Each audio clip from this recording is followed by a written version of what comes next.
President Joe Biden on Tuesday signed a landmark bill investing $52.7 billion in U.S. computer chip production and research in an effort to boost American competitiveness with China.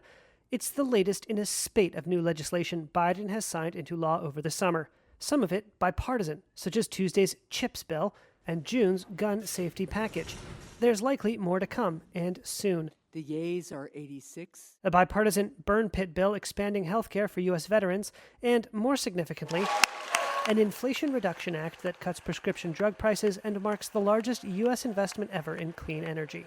That's a remarkable set of legislative accomplishments for a president who many people were kind of beginning to write off in terms of what he would be able to get done on Capitol Hill. Jeff Mason covers the White House for Reuters. Well, I think it's right to start with some context, and the context certainly for the climate and prescription drugs bill is it's a far cry in terms of the numbers from what he had initially hoped to do, which was do this big bill that would have included social program spending and other priorities that were part of what he promised as a presidential candidate.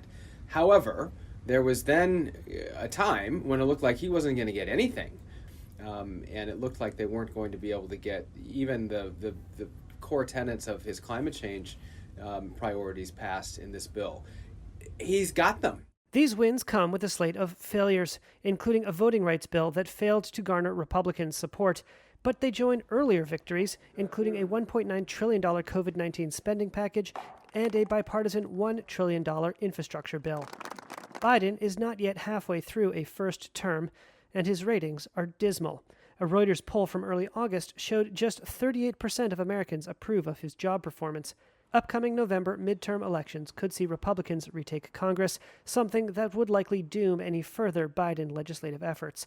His legislative legacy may be testament to how much a president can achieve, even if it's far less than promised, with the narrowest of partisan majorities and a willingness to reach across the aisle. So I think what that gives a little bit more credence to is this argument that Biden made on the campaign trail that because he was in the Senate for 30 plus years, he could be a master deal maker. And a lot of people were starting to doubt that. Reuters correspondent Trevor Honeycutt covered Biden as a candidate and now in the White House. And Biden is really trying to lay down an argument that he is a two-term president and a transformational president. And this helps him make that case.